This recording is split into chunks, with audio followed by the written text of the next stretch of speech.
আসসালামু আলাইকুম। আমি রাতুল আছি আপনাদের সাথে এবং আজকে আমাদের স্টুডিওতে এমন একটা ফোন রয়েছে যেটাকে বলতে পারেন ইন্সপায়ার্ড বাই আইফোন এয়ার এবং ফোনটা হচ্ছে ভিভোর একেবারে সদ্য লঞ্চ হওয়া ভিভো X300 FE। বাট এই ফোনটা কিন্তু আইফোন এয়ার থেকে সব দিক দিয়ে বেটার ইন মাই ওপিনিয়ন। যদি আপনি অ্যান্ড্রয়েড প্ল্যাটফর্মে আইফোন এয়ারের যে ক্যামেরা প্লেটো ডিজাইন এটা খুঁজে থাকেন, সেই ক্ষেত্রে ভিভোর এটা কিন্তু মানে এখন পর্যন্ত আমার দেখা one of the best implementation এই ডিজাইনের। বাট আপনি যদি অন পেপার চিন্তা করেন, এই ফোনটা কিন্তু একটা পুরো দস্তুর ফ্ল্যাগশিপ ফোন এবং আপনাকে সেই ফিলটাই দেবে। একটা জায়গাতে জাস্ট আমি একটু হতাশ, সেটা নিয়ে আলোচনা করব।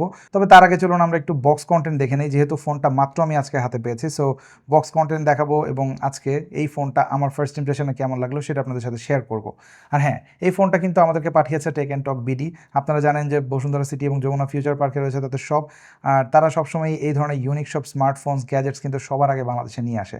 সো আপনার যদি এই ধরনের কোনো স্মার্টফোন বা গ্যাজেটের প্রয়োজন হয় তাদের সাথে যোগাযোগ করতে পারেন, বিস্তারিত ভিডিও ডিসক্রিপশন বক্সে থাকবে। অলরাইট, তো এখন আমরা চলে যাচ্ছি আনবক্সিংয়ে। তো বক্সের ভেতর থেকে ফোন আমরা অলরেডি বের করে ফেলেছি, আর এই হচ্ছে ভিভো X300 FE বক্স। এটা অনেকটা ফ্যামিলিয়ার, আপনারা যারা এক্স সিরিজের বক্স দেখেছেন ভিভোর প্রিভিয়াসলি, হুবহু সেম, এখানে কোনো চেঞ্জ নেই। এখানে জাস্ট আমরা কো ইঞ্জিনিয়ার্ড উইথ জাইজ এটা দেখতে পাচ্ছি, অ্যান্ড অফকোর্স ফোনের নাম। তো বক্সটা ওপেন করে প্রথমে আমরা ফোনের কম্পার্টমেন্ট পাবো, এবং ফোনের কম্পার্টমেন্ট যেহেতু আমরা অলরেডি খালি করে ফেলেছি, এর নিচের কম্পার্টমেন্টে চলে যায় এবং এখানে রয়েছে একটা এনভেলপ, যার ভেতরে সম্ভবত একটা কেস রয়েছে। সো এটার ভেতরে কেস আর পেপার ওয়ার্ক হয়তো থাকবে।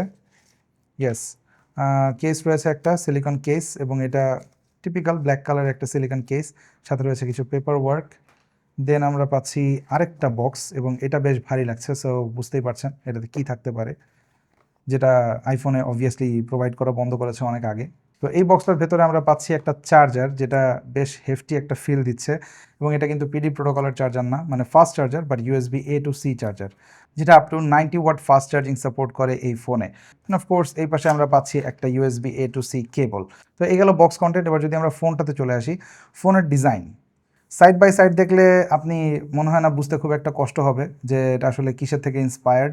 এবং এই ব্যাপারটা আমার কাছে সত্যি বলতে খুব একটা ভালো লাগেনি একটা কারণে, সেটা হচ্ছে ভিভোর প্রিভিয়াস যে X200 FE ফোনটা ছিল, আমি এটার বিগ ফ্যান ছিলাম। ওইটার ডিজাইনটা এবং ওইটার যে কম্প্যাক্টনেস, ওইটা আমার খুবই ভালো লাগতো এবং প্রিমিয়াম লাগতো। আর এইটাতে এসে ডিজাইনটা যে খুব বেশি খারাপ লাগছে ব্যাপারটা এরকম না, বাট অলরেডি যেহেতু এই ধরনের একটা ডিজাইন মার্কেটে এস্টাবলিশ করেছে একটা পার্টিকুলার ব্র্যান্ড এবং বেশ বড় ব্র্যান্ড, তাদের কাছ থেকে আবার ইন্সপায়ার হয়ে ভিভোর মতো একটা বড় ব্র্যান্ড এই ডিজাইনটা মার্কেটে নিয়ে আসলো। এবারটা একটু আমার কাছে কেমন যেন লেগেছে। তাদের যেই লাস্ট ইয়ারের ডিজাইন ছিল ভিভো X200 FE, আমাদের রিভিউ রয়েছে, আপনারা চাইলে দেখে আসতে পারেন। তো সেইটাতে আমার মনে হয় যে আরও সফিস্টিকেটেড এবং একটা ইউনিক ডিজাইন ছিল, যেটা আসলে ভিভোকে রিপ্রেজেন্ট করতো। এনিওয়ে, এই ব্যাপারটা বাদ দিলে এই ফোনটা যেটা বললাম একটু আগে, পুরো দস্তুর একটা ফ্ল্যাগশিপ ফোন, স্ন্যাপড্রাগন 8 Gen 5 পাচ্ছেন এতে LPDDR5X র্যাম রয়েছে, যেটা স্টার্টিংয়ে হয় 12 GB থেকে, এবং এতে আপনারা UFS 4.1 স্টোরেজ পাচ্ছেন। মানে পুরো ফোনটাই কিন্তু আপনাকে ফ্ল্যাগশিপের একটা এক্সপিরিয়েন্স দেবে। আর এছাড়া হ্যান্ড ফিলের কথা যদি বলি, ফোনটা মানে খুবই হেফটি একটা ফিল দেয় হাতে। এবং আমি যদি আইফোনের সাথে কম্পেয়ার করি, তাহলে আইফোন আপনারা জানেন অনেক থিন, মাত্র 5.6 মিলিমিটার, এবং এটার ওজন মাত্র 165 গ্রাম, যেটা আপনি অবভিয়াসলি হাতে ধরে ফিল করতে পারবেন। অন্যদিকে ভিভোর অ্যাপ্রোচটা একেবারে ডিফারেন্ট, এটা কিন্তু 6.31 ইঞ্চের ডিসপ্লে নিয়ে আসে, আর আইফোনে রয়েছে 6.5 ইঞ্চ, মানে আইফোন এয়ারে। তো এইটাতে আপনারা থিকনেসটা কিন্তু রেগুলার ফোনের মতো পাচ্ছেন, 8.2 মিলিমিটার। যদিও এটা অনেক বেশি থিক এরকম বলা যাবে না, কারণ আমরা কিন্তু এই ধরনের ফোনে আসলে অভ্যস্ত ছিলাম, অ্যাটলিস্ট আমি ছিলাম। এখন এটা ইউজ করার পর আমার কাছে এটা কিছুটা চাঙ্কি মনে হচ্ছে। এবং এই চাঙ্কি ফিলটা বা হেফটের কথা যদি বলেন, এটা কিন্তু 190 গ্রাম ওজনের একটা phone, despite having a small display.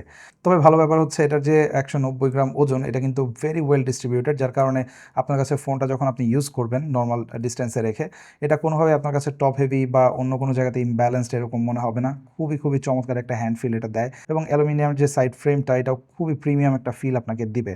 আর ফোনটার যে ফর্ম ফ্যাক্টর, সেটা কিছুটা ন্যারোয়ার সাইডে, যার কারণে আপনার হাতে অনেক বেশি ওয়াইডার লাগবে না, খুবই কমফোর্টেবলি গ্রিপ করতে পারবেন, যে ব্যাপারটা আমি সবসময় পছন্দ করতাম ভিভোর যে X200 FE ফোনটা সেটাতে।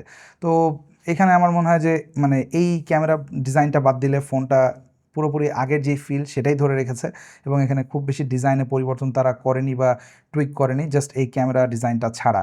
তো এই ক্যামেরার মধ্যে আপনারা 3টা ক্যামেরা পাচ্ছেন, যেটা আনফর্চুনেটলি আমরা আইফোন এয়ারেও পাই না। মাত্র একটা ক্যামেরা রয়েছে 48 মেগাপিক্সেলের, যেখানে ভিভো কিন্তু আমাদেরকে জাইজের চমৎকার 3টা লেন্স দিচ্ছে, যার মধ্যে প্রাইমারি যে রেগুলার ওয়াইড ক্যামেরা সেটা হচ্ছে 50 মেগাপিক্সেলের এবং এর সাথে রয়েছে আরেকটা পেরিস্কোপ 50 মেগাপিক্সেলের ক্যামেরা, যেটা দিয়ে আপনি 3x পর্যন্ত অপটিক্যাল জুম করতে পারবেন এবং এটা কিন্তু সবসময় পোর্ট্রেটের ক্ষেত্রে আমি পছন্দ করি।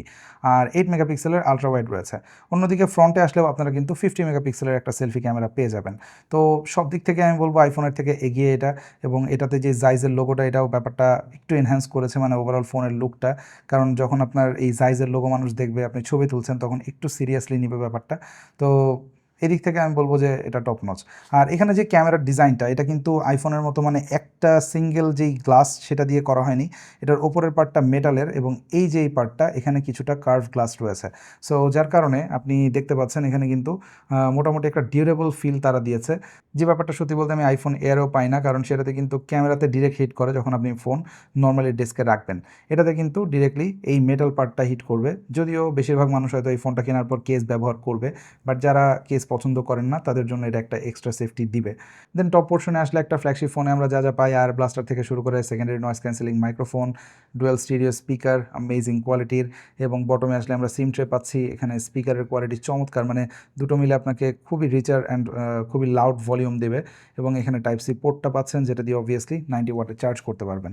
এবং ফ্রন্টে আসলেও খুব একটা সারপ্রাইজিং ব্যাপার না, বাট এখানে একটা ফ্ল্যাগশিপ গ্রেডের ডিসপ্লে আপনারা পাচ্ছেন। এটা 6.31 ইঞ্চের একটা ডিসপ্লে। সো আইফোন এয়ারের সাথে যদি আপনি কম্পেয়ার করেন, দেখবেন যে স্লাইটলি স্মলার, এবং এটা কিন্তু ফিল হয়। কারণ আইফোনের ফর্ম ফ্যাক্টরের একটা ব্যাপার আমার কখনোই ভালো লাগে না, সেটা হচ্ছে ফোনগুলো খুবই ওয়াইডার অ্যাসপেক্ট রেশিওর হয়ে থাকে, এবং এই কারণে ফোনগুলো ধরলে যতটা না বড় তার চাইতেও কিন্তু বেশি বড় ফিল হয়। অন্যদিকে ভিভোর ফোনটা, যেটা একটু আগে বললাম যে এটা একটু ন্যারোয়ার সাইডে, যার কারণে হাতে আপনি কিন্তু খুবই চমৎকার একটা ফিল পাবেন এবং ফোনটা কনফিডেন্টলি আপনি গ্র্যাব করতে পারবেন, হাত থেকে পড়ে যাবে বা এরকম কোনো কিছু আপনার ফিল হবে না, যেটা আইফোনের ক্ষেত্রে হয়। আর এটা ডিসপ্লে সাইজ বড়, সো ওভারঅল ফোনের যে ফর্ম ফ্যাক্টর সেটাও কিছুটা বড়। অন্যদিকে এটা ছোট, বাট এটার ডিসপ্লেতে আপনারা ব্রাইটনেস বেশি পাচ্ছেন, কালার রিপ্রোডাকশন বেশি পাচ্ছেন। ওভারঅল মানে display is a better one. যদিও এর সবই আসলে অন পেপার বেটার, কারণ আমি যদি রিয়েল লাইফ এক্সপিরিয়েন্সের কথা বলি, আমার কাছে স্টিল মনে হয় যে আইফোনের যে কালার ক্যালিব্রেশন, এটা কেন যেন একটু আমার কাছে সুদিং লাগে। এবং আইফোনের যে ট্রু টোন হোয়াইট ব্যালেন্সটা, এটাও কিন্তু লাইট চেঞ্জ হওয়ার সাথে সাথে খুবই চমৎকারভাবে আপনার চোখের সাথে মানিয়ে চেঞ্জ হয়ে যায়, যার কারণে ওভারঅল একটা সুদিং ব্যাপার থাকে আইফোনে। এনিওয়ে, এটা আসলে পার্সোনাল প্রেফারেন্স, বাট আপনি যদি বেশি কালার পছন্দ করেন, আপনি এটাতে 1 বিলিয়ন কালার পাচ্ছেন। এটাতে অবভিয়াসলি 120 হার্টজের ডিসপ্লে রয়েছে এবং 2160 PWM ডিমিং রয়েছে। সো একেবারে লো লাইটে যখন আপনি ব্রাইটনেস কম করে চালাবেন ফোনে, যাদের ফ্লিকারিং ইস্যু রয়েছে চোখে, তাদের এই সমস্যাটা আর হবে না। দেন অবভিয়াসলি এটা LTPO প্যানেল, সো একেবারে 1 হার্টজ থেকে নিয়ে 120 হার্টজ পর্যন্ত যাবে, যার কারণে ব্যাটারি সেভ হবে। And last but not the least, এটা কিন্তু 5000 নিটস ব্রাইটনেস সাপোর্ট করে। So yeah, display on paper চমৎকার, এবং আমি যদি দেখে বলি, আমার কাছে ফার্স্ট ইমপ্রেশনে অ্যামেজিং লাগছে। এবং লাস্ট ইয়ারের সাথে যদি খুব একটা মানে কম্প্যারিজনের জন্য আমার কাছে ডিভাইস নেই, বাট আমার যতটুকু মনে পড়ে ভিভোর যে কোনো ফ্ল্যাগশিপ ফোনের ডিসপ্লে কিন্তু এরকম। আর একটা ব্যাপার যদিও আমার কাছে একটু মানে উইয়ার্ড লাগে, এটা অনেক সময় হয়তো অনেক ব্র্যান্ড অ্যাটেনশন টু ডিটেল দেয় না, সেটা হচ্ছে আপনারা যদি একটু কাছ থেকে দেখেন, এখানে কর্নার রেডিয়াসটা কিন্তু পুরোপুরি রাউন্ড না। এই ব্যাপারটা আবার আমি আইফোনে সবসময় ফিল করি, তারা এই অ্যাটেনশনটা দেয়। ভিভোর যেই একেবারে প্রো সিরিজের ফোনগুলো রয়েছে বা আলট্রা, সেগুলোতেও তারা দেয়, বাট এই FE-তে কেন যেন তারা এই জিনিসটা মিস করে ফেলেছে। এবং এটা আপনারা ফিল করবেন 4টা কর্নারেই, যদিও হোল ফোনের যে বেজেল সেটা কিন্তু একেবারে সিমেট্রিক্যাল। সো এখানে আপনার খুব একটা মানে প্যারা খেতে হবে না যখন আপনি কন্টেন্ট ওয়াচিং করছেন বা যে কোনো কিছু করছেন।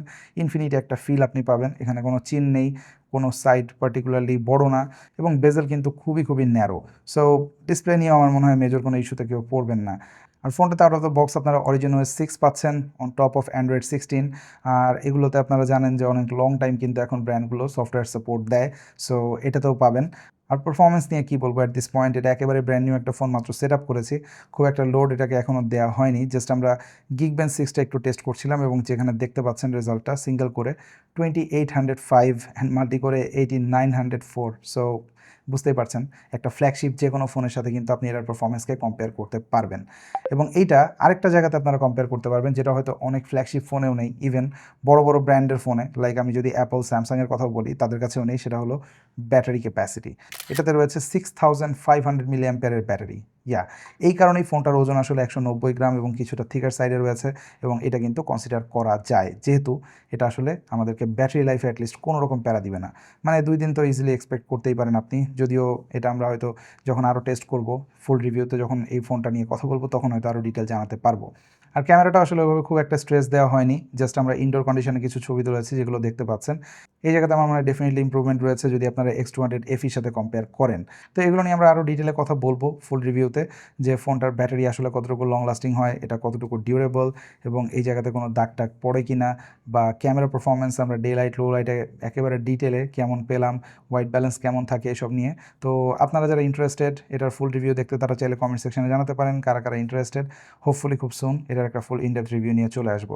তো আপনাদের কাছে ভিভোর এই X300 FE ফোনটা কেমন লাগলো অবশ্যই চাইলে জানাতে পারেন, এবং এই ইন্সপিরেশনটা আপনাদের কাছে কেমন লাগলো আইফোন এয়ারের থেকে, এই ব্যাপারটাও চাইলে জানাতে পারেন। দেখা হবে নেক্সট কোনো ভিডিওতে, সে পর্যন্ত সবাই অনেক অনেক ভালো থাকবেন, সুস্থ থাকবেন, আল্লাহ হাফেজ।